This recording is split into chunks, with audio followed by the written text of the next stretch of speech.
Hey, Barbie. Can I come to your house tonight?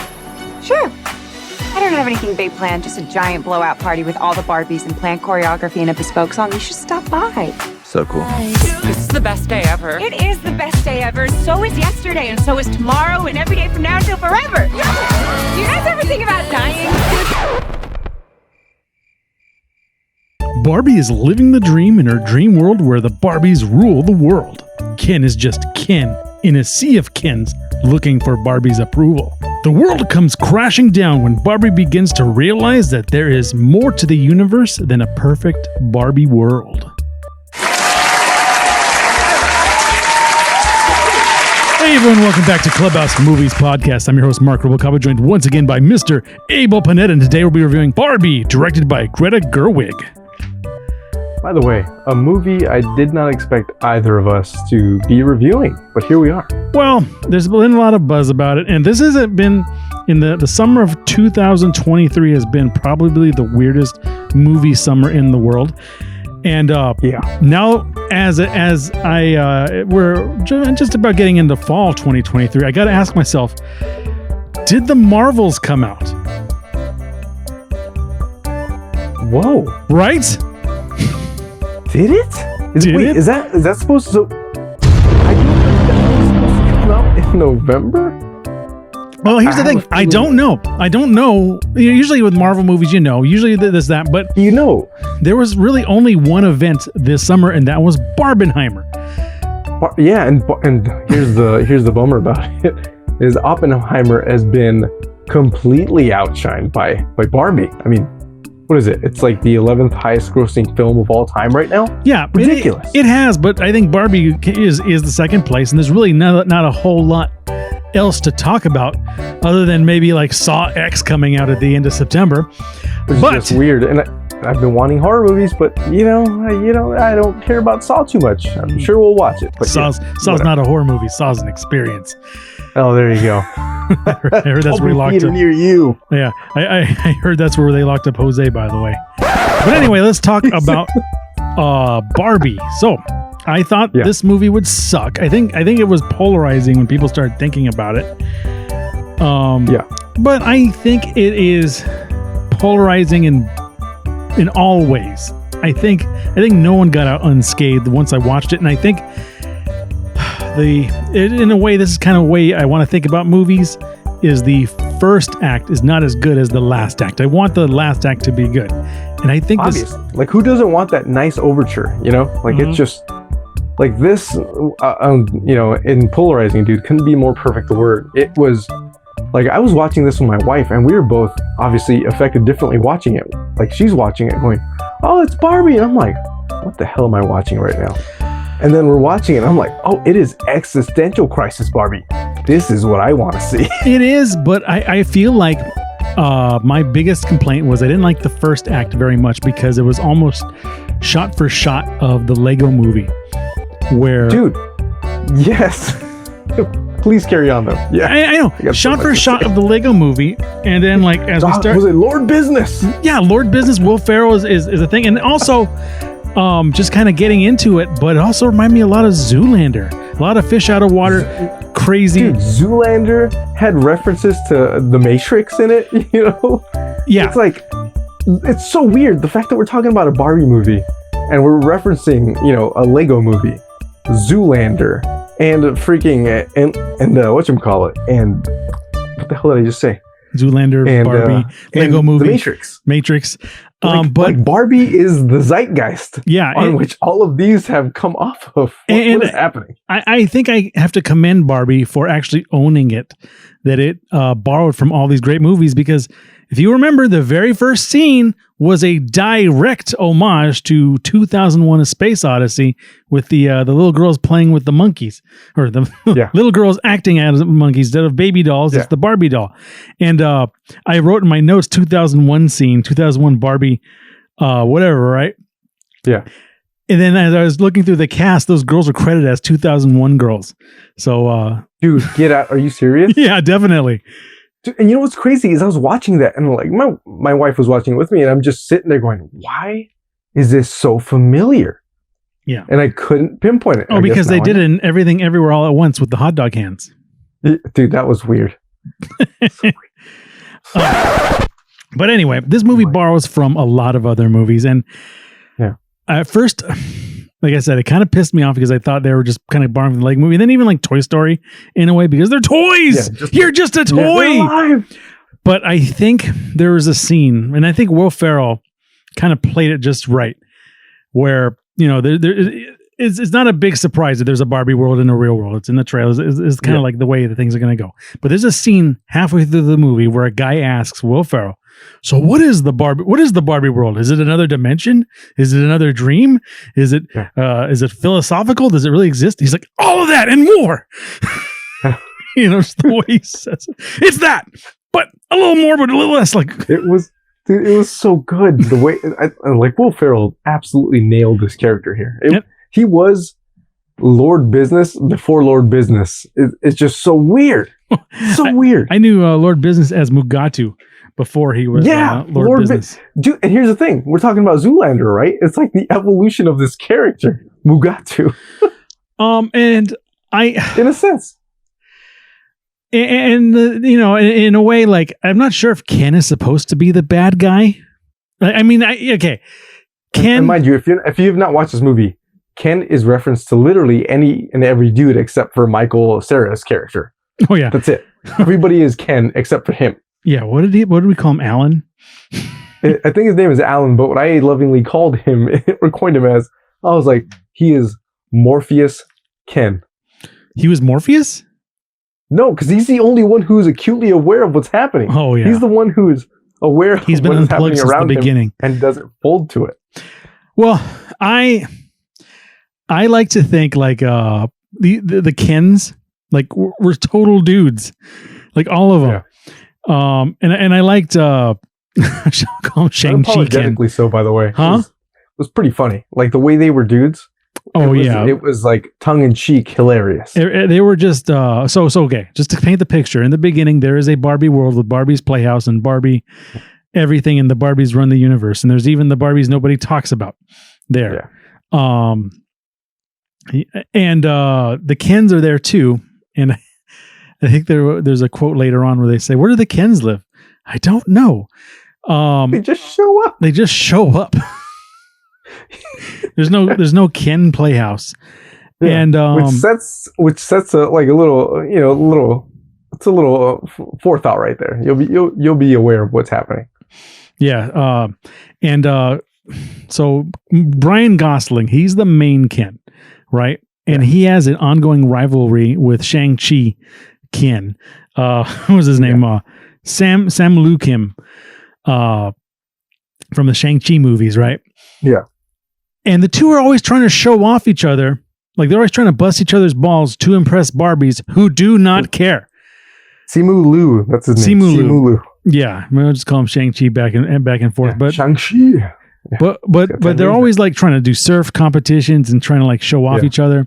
Yeah, they don't even like do lifeguard. They're like, I do beach better than you. Like literally just exist on the beach. It's the best. Speaking of on the beach, there's a John Cena cameo in there that like I think that's what hammered home to me the Zoolander reference there. Yeah. But anyway, life is great. But then out of the blue, Barbie says, "What if we die?" At one of these sexy parties that she was throwing, and then that's when it shut down the whole system. And that's where she fell off of her dream house. And that's where her feet were no longer in high heels. And by the way, and I was watching this, like, who invented high heels? Is that like I got to look into the history of high heels. No idea. I'm sure they're way before like anything pop or anything like that. I mean, for goodness sakes, people in different countries still to this day like deform their feet to keep them in small shoes because it's something to be, fond over. Yeah, it's weird. Foot binded. I don't know. Yeah, I just say wear what's comfortable. Head weird. Yeah. But I don't know. There's a scene where she shows her Barbie friends, who are all named Barbie, by the way, that she has flat feet. Except there is a Minge or a Midge. I think Midge means something else. But anyway, but there's a handful like Alan who are not Barbie and not quite Barbie, not quite Ken. Yeah. But anyway, she has existential crisis. They tell her she's got to go talk to Weird Barbie. Oh, right. Yeah, and she was the Barbie. Weird Barbie was Weird Barbie. Yeah, she was the Barbie that they got scribbled on, got her hair cut, and her legs twisted and nearly broken off. Yeah, she's played by Kate McKinnon of Saturday Night Live fame and every other movie, I guess, that's come out. I will always know her as not Egon Spangler in Ghostbusters. Oh, yeah, not Egon Spangler. That's exactly who she is. Yes. But anyway... she becomes more of a Morpheus kind of in this part because she tells her that there is a real world. You got to go find this girl, and this girl is the one who will answer all your questions. You have to go to the real world, and you have to find the girl who's playing with you. Playing with me? We're all being played with, babe. But usually there's some kind of separation of things. There's the girl and the doll, and never the twain shall cross. The twain is crossing? Yes, and the girl who's playing with you, she must be sad, and her thoughts and feelings and humanness are interfering with your dullness. And you can take, the what do you call it? The high heel or the sandal. And she wants to take the high heel and go back to the normal world, but she can't. It's in the trailer. It's in the trailer. You got to see it. And then apparently there's no portal. She's got to actually trek from Barbie world to the real world across this I think the best way I can think of it is the Super Mario world. She's got to cross Super Mario world to get to our world. And all of her Barbie friends wish her well. Ken stows away in her convertible.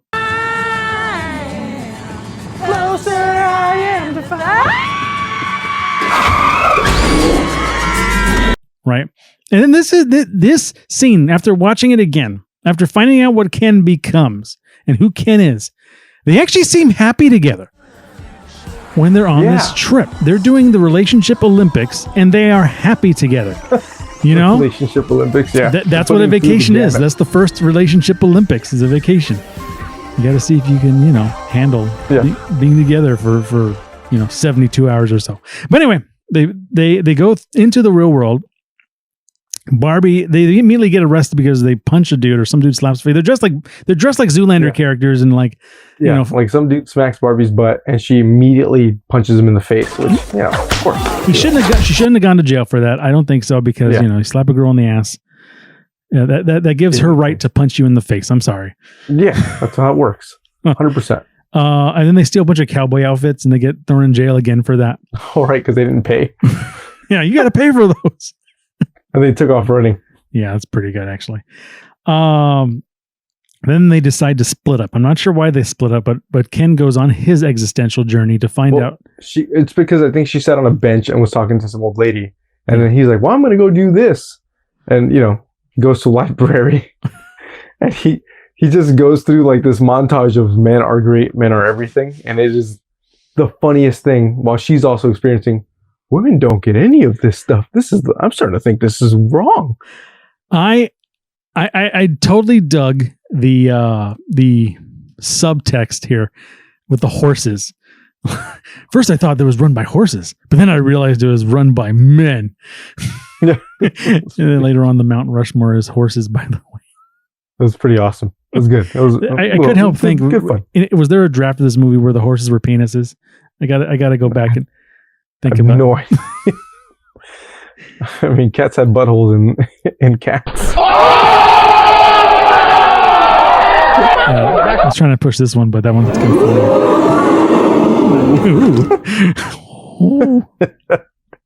But anyway, where were we?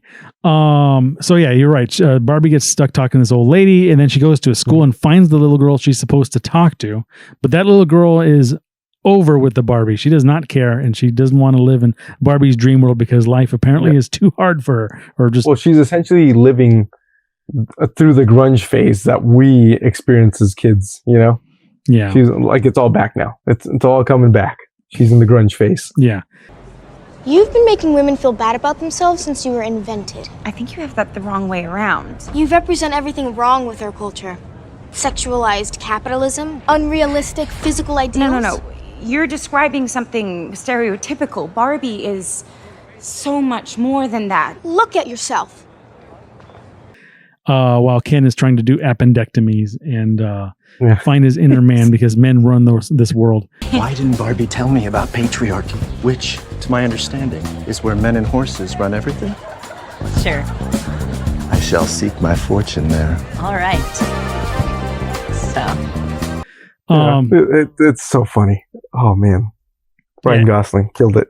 Funny. Yeah, I actually didn't think I liked Ryan Gosling at the beginning because he had a weird face, and I don't know if his abs were real, because he did look like plasticky, right? Yeah, I'm sure they spray painted him 300 style. You know, move your abs. I think I was Meet the Spartans or something where they spray painted the fat dude's like stomach. Yeah, he's like, whoa.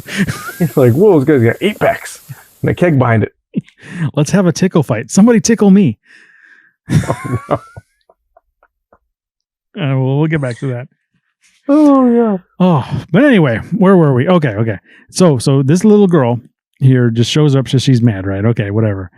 And then we cut to the Barbie world, Barbie executives, the Barbie headquarters, led by Will Ferrell, and then the secretary is Gloria, who is actually the mother of the girl, and she's in the front, right? And then she overhears that there's a Barbie on the loose. And I forgot to go back and take the note. Apparently this has happened before with some other character, so we'll just call it the Woody incident. I don't know, because that's the only thing I can think of. They had a Woody incident or something in the past where another toy, and they took care of him, right? And I think one guy says like, "Oh, Ken is on the loose too," and then they're like, "But nobody cares about Ken." Something like that. We're not worried about him, who's apparently already rushing home to tell the world of his exploits, because they have captured Barbie because they're onto her. And then Gloria realizes they're onto Barbie too, so she wants to see if she can save her, right? Because she has this sketchbook on her desk, and she's like, "Wait, they're talking about like existential crisis Barbie? Like, what's happening? Like, what happened?" She's got her ear pinned to the door. Yeah, and she's flipping through her notebook, and she's like, "Whoa!" So in a way, she created this crisis. Gloria, the secretary, created this crisis, and her daughter is the one that told off Barbie. So they're both kind of having one a late in life existential crisis, and the other one early in life existential crisis. And by the way, to all you high schoolers listening or middle schoolers listening at home, it gets better. You know, it gets better. The real world is way better than whatever the heck that is, whatever that was. Don't rush to grow up either. By the way, your teachers are full of shit, so them. But anyway, of teaching. But anyway, record scratch. I think they actually capture Barbie at the school, right? And oh, look, it's Mattel. I knew they would like to come and save me. And they bring her to the boardroom where she starts looking for the CEO of Mattel. Where's the woman in charge? And then Will Ferrell's like, "I'm in charge." Who's the CFO? And the dude's like, "I'm the CFO." You know, who's the COO? I'm the a bunch of dudes. And I thought this was kind of interesting because Will Ferrell actually really cared about women. You know, he really wanted to better them in some way. Like he really was we have women throughout the ranks. Yeah, he was a social justice warrior at heart. Yeah. Like he wasn't like a bad guy or a poser. I don't know. That's why he ended up being the CEO of Mattel for Barbie. He's like, "I think we had a female CEO back in the year 2000. You know, that was good." By the way, that was pretty good. He says it. Then they try to lock up Barbie in a life-size Barbie packaging.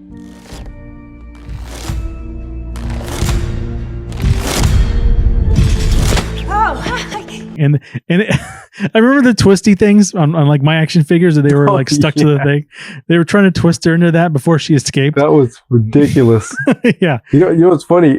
At my local coffee shop over here, they actually built a life-size Barbie enclosure, so you can go in there and take pictures. Oh, dude, I did the Warner Brothers studio tour, and you took pictures inside the life-size Barbie thing too. Go. That's so freaking cool, man. Yeah. So random. I know, right? Who knew Barbie? This is how Barbie had to stay relevant, is make this movie. Look, man, if I'd known we were going to review this movie, I would have gone in there and just taken some photos just for some thumbnail goodness for the show. Yeah, well, maybe Penny's going to take some pictures in one. Who knows? Wherever that crazy cat is. But anyway, so she escapes, and I thought this was cool because they did touch upon it later on, but she goes through some door and ends up in like going back to your Matrix analogy. Yeah. She ends up in like a woman's kitchen, an elderly woman's kitchen. She goes, yeah, so crazy, like the Oracle in the I was Matrix. like, dude, and that's the thing. When I saw that, I'm like, please tell me she's going to offer her a cookie. Did she?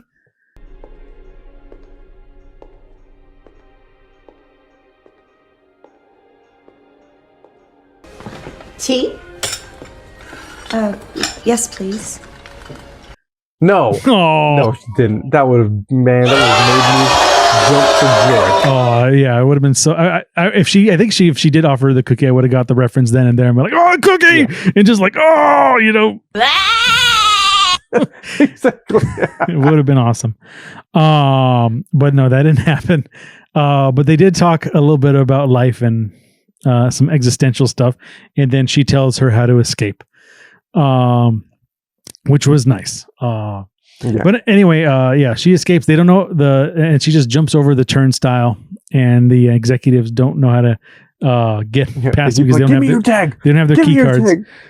They can't break conformity and break through the thing, and then that's when Gloria and Sasha, so both of them are together now. The mother and the daughter pick her up and say, Gloria says, I think I dreamed you up because I just picked up some old Barbies and I was thinking about how great it was. Like, you have cellulite. Cellulite Barbie. Yeah. Oh, that was funny. Yeah, there were a lot of actually really good moments, and I think I had more fun revisiting this than I had. Well, at least the first two acts. I had more fun with the first two acts. On the revisit, Act 3 continued because I think I was thinking about giving it a lower score until like the third act. Yeah, which really like sold it for me because it's just a power ballad. Like it turns into an opera. It was crazy, man. Anyway, I'm still like the movies we're reviewing right now. Just this movie, like I'm watching it, going, what is happening right now? This is a lot. Yeah. So like we said before, Ken went back to Barbieland first, right? And Gloria and Sasha somehow get convinced by Barbie that like the Barbieland is great and we should go see it. So they too go back to Barbieland, right? Yeah. And then the executives, led by Will Ferrell, realize that Barbie has gone back to Barbieland and Ken has also gone back to Barbieland.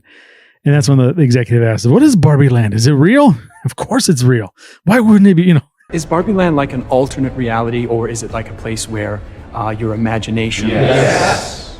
Okay. Think of it as a town in Sweden. Aaron Dinkins. It just has some sort of little like, don't think about it too hard, but it's real. Anyway, they go back and now it is run by Ken. It is Ken World. And it's super douchey, and they have Mount Rushmore of horses, and John Cena is a merman. Hi, Barbie. Oh, okay. Hi, Ken. Have a brewski beer. My big guy is thirsty. Anyway, it's so ridiculous. He's a merman. John Cena. How did it even happen? Did he just manifest him? He wasn't there in the beginning. It reminds me of that cameo that Channing Tatum had in Bullet Train, where you did not expect him whatsoever, but he just said the weirdest things, and he just stayed around. Yeah. I think my other like counter cameo actually was in Zoolander, where Will Ferrell said, beware of all the beautiful people. And they cut to Gary Shandling. This is the weird looking old like actor. He's like, ooh. Oh yeah. Ooh. And he had like funny looks whenever like Zoolander or someone said something to him. He was like, ooh. Yeah. Oh. Funny thing about Gary Shandling, the last time I was thinking about him. Last time we saw Gary Shandling in a movie, I think he's dead now. He passed away, I think. Yeah, he was in Hydra. He was in The Winter Soldier. The Winter Soldier, whispering in someone's ear, "Hail Hydra!" But he was also in like the Iron Man movies and stuff too. So like that was his last cameo. So random, right? Gary Shandling. Apparently, like nicest guy, played one of the like a terrible villain. But I loved his cameo in Zoolander because he was so random and he didn't have any words. He had a lot of facial expressions like oohs and ahs. Oh, ah, ooh. But anyway, John Cena is a merman in this movie. Yeah. doing his crazy John Cena stuff. John Cena. And then all the Barbies have been brainwashed to serve the Kens. Somehow they have been brainwashed or hypnotized. And Barbie, I think they were hypnotized. Yeah, and Barbie kind of wants to become a doll again, so she just becomes like still on the ground for like a moment. And that's when Weird Barbie comes and saves her, along with Alan and maybe like a handful of other like weird Barbies. And what is it? I'm jumping the gun here. Carry on. I was about to a lot happens, dude. Like a lot happens in this movie, and I almost like, because I try to analyze the act 1, 2, and 3. This is like act 4. This is like yes. It becomes another movie here. And I was like, what is going on, man? This is crazy. Because this is why you think it's kind of polarizing. The men were able to seduce the Barbies. The Kens are able to seduce the Barbies and turn them into I'm trying to don't quote me just yet. Trying to turn them into stereotypical women, right? Yeah. Like Stepford wives. But then that's it. Then it comes like full circle, and the women or the Barbies turn the men into stereotypical men. It's so crazy. Like just like, why don't we watch a movie and you talk through the whole thing and trying to, tell me, that whole thing. You can tell them that you've never seen The Godfather and that you'd love them to explain it to you. Ooh, are you guys watching The Godfather? The Godfather. I've never seen it. Oh my God, you've never seen The Godfather? This movie is a rich blend of Coppola's aesthetic genius and a triumph to Robert Evans and the architecture of the 70s studio system. Can you start the movie over and just talk through the whole thing? The Godfather is great because Coppola's major inspiration, just talking stuff like we're talking. Dude, that was funny. That was I laughed so damn hard. Well, that's what happened. Was they were trying to get their world back by turning them into stereotypical men, which they were totally doucheball men. They were dudes. But like, I can beach better than you. You beach. But like their last act while they're trying to distract them was like, let's all go to the beach and like you can play the guitar.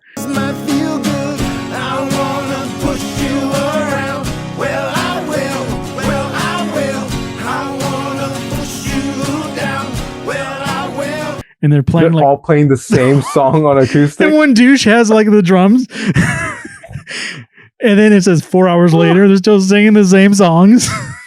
And then you got Simu Lulu's Ken battling with Gosling Ken. Because you saw the girls swooning over them while the other Barbies were like, unplugging, to quote the Matrix, unplugging every Barbie as it happened. Yeah, they were coming too, yeah. And then the last mode of this was like, Barbie says, "Oh, look, Ken's calling." And she called Ken, like, see what Ken's doing. And he stopped playing his song to answer the phone. "Hey, Ken, what are you doing?" Ken's like, "Well, what are you doing?" Ken! Oh. No. And that's what started like this world war with the Kens. And it ended up being this power ballad. And I still have it stuck in my head with Grant Goss, "I'm just Ken." And this movie is not a musical. But it just turns into this 15-minute power ballad at the end. He had to bring out those. What was that movie that he did with? Oh my God, was it Emma Stone? Yeah. Oh shoot. Was A Long Time a Spider? Hollywood something. It had a stupid. No, they were like Razzle Dazzle Hollywood. It had a stupid stereotypical Hollywood name. Oh God, I don't know. L.A. Swinging. L.A. Noir. L.A. Noir. L.A. Noir. Let's see if I can get this here. L.A. Confidential. Ryan Gosling. Ryan Gosling. La La Land. Damn it! I knew it was a stupid thing. La La Land. La La Land. I kept saying L.A. Noir, that video game that came out on PlayStation like 10 years ago. Oh, right. Apparently, that was a really good game. I never got a chance to play, but hey, whatever. There was no way to lose though. It was like there were 3 questions you could ask him, and one of them was right, but like the 2 were also like not wrong. It's like, where were you the night of the killing? You don't have a health bar. It's the first game that did it. You ready to die? Question mark. Should I give him a stern face? Up for stern face. Down for friendly face. Left. Actually, that game was kind of stupid now that I think about it. But anyway. Oh, hell of a man. La La Land.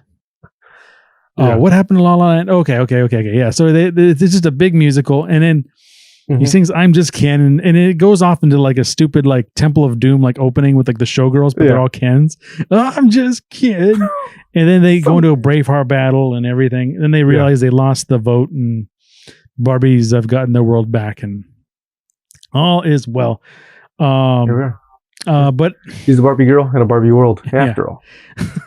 And then just as they're like saying that they got their world back and everything's great, and Will Ferrell comes out of like a freaking like playhouse. He's like, didn't we all learn our lesson? And he's like the Wizard of Oz at this moment, like granting wishes. Yeah. And then Barbie's like, can I be like a real girl? He's like, I don't know. I forget what he says, but I don't know. That's when the ghost of Barbie comes out. Or no, not the ghost of Ruth. I wrote it down here. Ruth Handler. Ruth Handler. That's when Ruth Handler comes out, who was the woman that she met in the Mattel headquarters. Will Ferrell has the best deadpan line. Her ghost has an office on the 4th floor.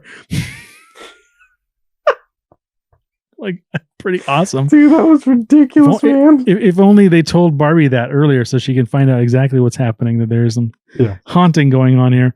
Some crazy meta stuff. Handler, the inventor? Yeah, Ruth Handler is the inventor of Barbie. And that's the ghost that was there. That's why at the end she called herself Barbie Handler after, because Ruth said that she named it after her daughter, Barbara. Right? So, that's when Ken, and Ken, man, this guy, like, he was just so funny at the end.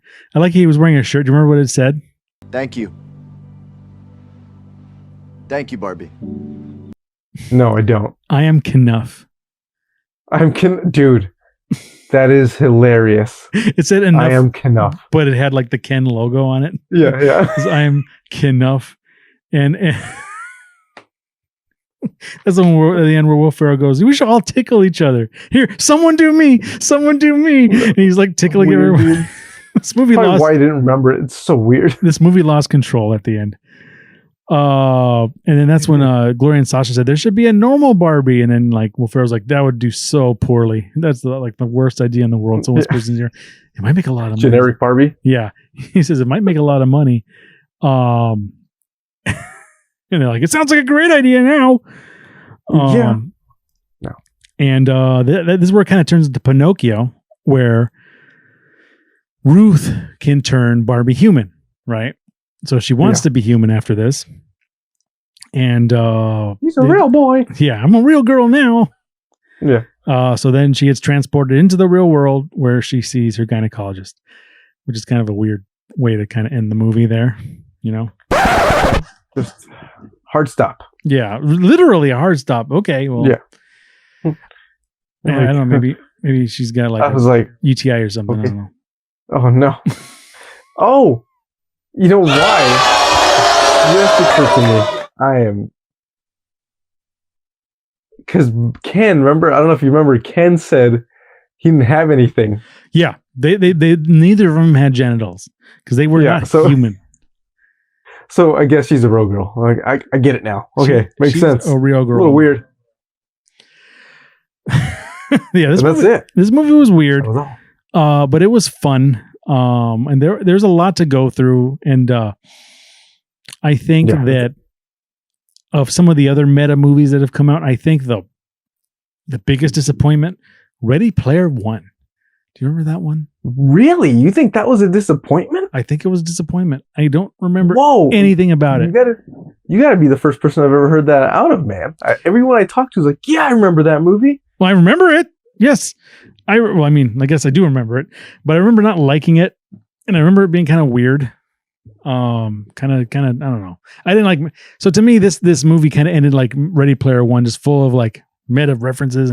But I think this one was a little more fun, and it was funny. Like I said, the I'm Knuff, it was hilarious, right? Let's get to letter grades, man. I'm losing my mind right now. I was gonna say it was good. Anyway, I'm gonna give it a B+. Barbie is a movie that has been made many times, but it's fun and humor makes it memorable. Barbie's shaky optimism and Ken's Napoleonic complex thrust this movie from what could have been an average movie to a memorable medley of a fun character mixed messaging and interesting visuals with a lot of comedy and heart. So I liked it. I thought it was a lot of fun. Yeah, I agree, man. I'm also going to give it a B+. I didn't want to see this movie at all whatsoever. And, it came on streaming just like everything does. And you were like, hey, man, I got it. I'm like, okay, I'll give it a watch.